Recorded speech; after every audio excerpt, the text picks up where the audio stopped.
Assalamualaikum warahmatullahi wabarakatuh. Waalaikumsalam warahmatullahi wabarakatuh. Okay. Hi everyone. Today and right now we'll discuss the two important hemispheres of our brain, the left and the right brain. You probably already know that our brain is divided into the hemispheres, but what actually happens within them? How do the structure and function of the left and right brain affect the way we think, learn, and feel? Let's dive deeper. The first is unlocking your brain potential, left brain versus right brain. Um, the human brain is divided into main hemispheres, the left brain and the right brain. Um, each having specific function based on their structure and neural connectivity.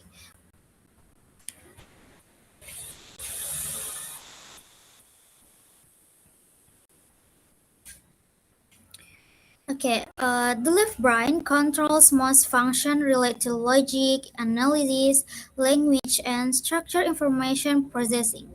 Meanwhile,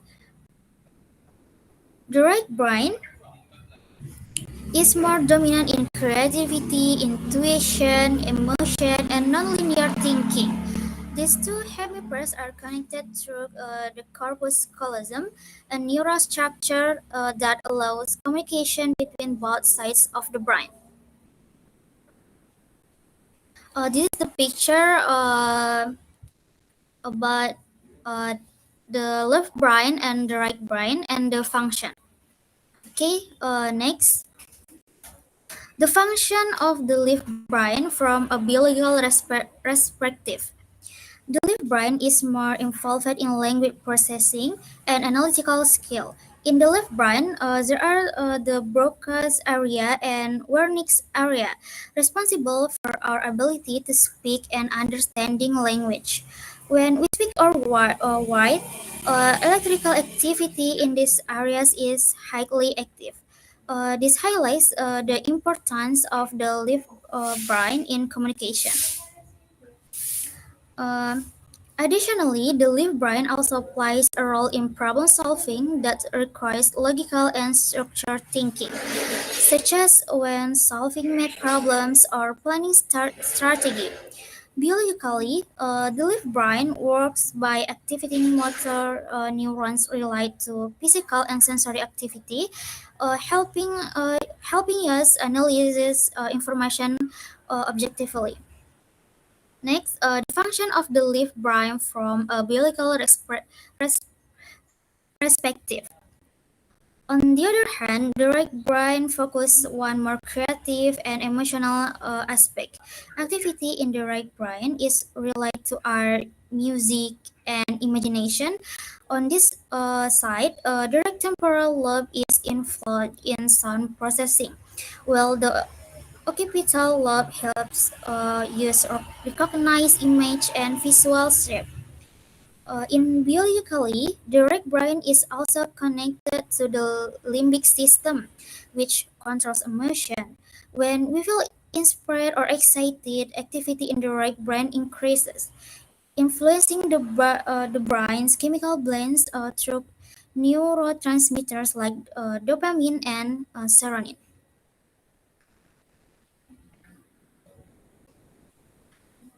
Next is how the left and right brain work together.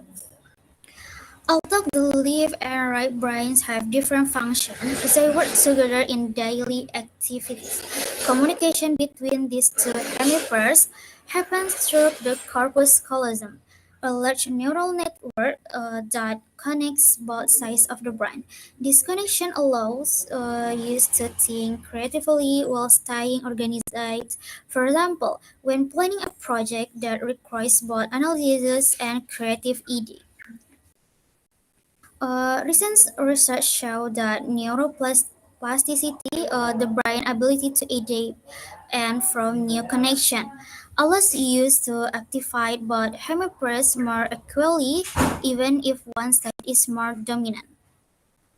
Okay, next is creating balance between the left and the right brain. The key to optimizing the potential of our brain is balance. There's nothing wrong with being stronger in one side of the brain, but to grow further, we need to make room for the other side. The first, if your left brain dominant, try to make time for creativity. Start with activities like painting, writing short stories, or trying music. These activities will help you think more freely and sharpen your creative side. Next, if your right brain dominant, try introducing more structured routines into your daily life. Start by planning your day better, making to-do lists, or enjoy, engaging in activities that require logical analysis, such as math or programming. Remember, everyone has the ability to develop both sides of their brain. This process is a journey that will help you become a more balanced, creative, and analytical person. Okay. Um, this is the comparison of left brain and the right brain. Like the first is function. The left brain is logic, analysis, and detail processing.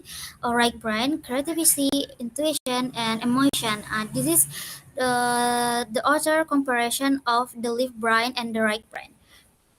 Okay, maybe that's all material about the left and the right brain for me.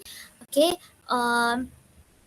anyone have a question? Please raise your hand.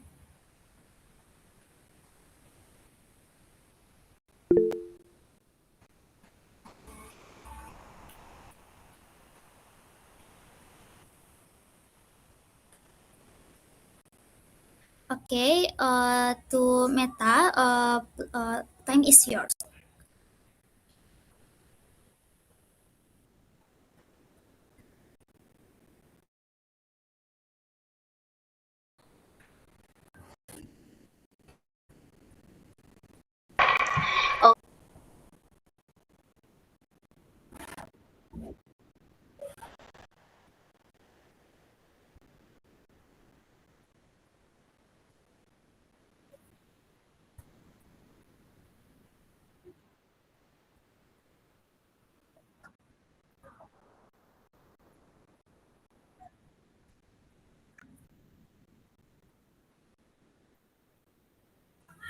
Okay, I will try explain about meta question. Okay, according to the explanation, people who are right brain dominant are often thought to be left-handed because the right brain controls the left side of the body, include the left hand. So if someone often thinks creatively, likes drawing, music, uses feeling, which is a traits of the right brain, there is a chance they make feel more comfortable using their left hand. But that's not always true.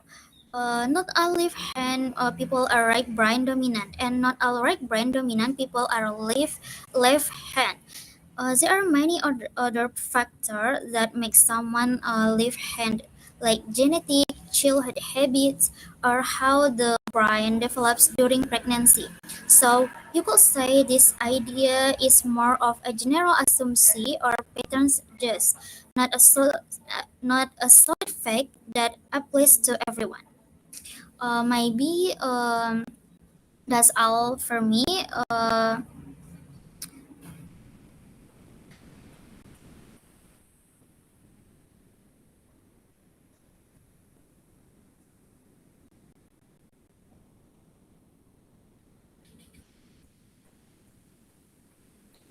I will back to Meta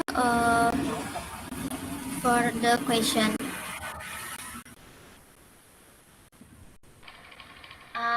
Okay, thank you to presenter. I I understand what the presenter explained about my question. Thank you.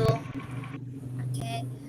Next, the question for Anissa. To Anissa, time is yours. Thank you to presenter. Let me introduce myself. My name is Anissa Fitri Kusuma. Uh, my student ID 240311115. I have a question based on what the group has explained. How does the difference in left or right brain or dominant affects one learning style? Thank you. Okay. I will try answer the question for Anissa. How will left or right brain dominance affect the way people learn, right? Okay, the first, people with a left brain dominant, they usually like logic, rules, and clear steps, are good with numbers, reading, and writing, learn better by reading books, writing notes, or flowing interaction, and enjoy learning with words and facts. Example, they understand better when the teacher explains things step by step or when they read and take notes. Number two is people with a right brain dominant. They usually like to be creative, use imagination, and follow feelings. Are good with picture, music, and colors. Learn better by saying, doing, or listening. And enjoy learning with image, sounds, or movement. Like example, they understand better by watching videos, drawing mind maps, or learning through games and activity. In a short, knowing your brain dominance can help you find the best way to study. But everyone use both sides of the brain, and many people have a mix of both styles. Maybe that's all for me. How about Nisa? Do you understand for my answer? Thank you to presenter. I understand what you mean. Okay. Um, Maybe that's all for me. Thank you for your attention, guys. I'm sorry about the all mistake. Okay. Assalamualaikum warahmatullahi wabarakatuh.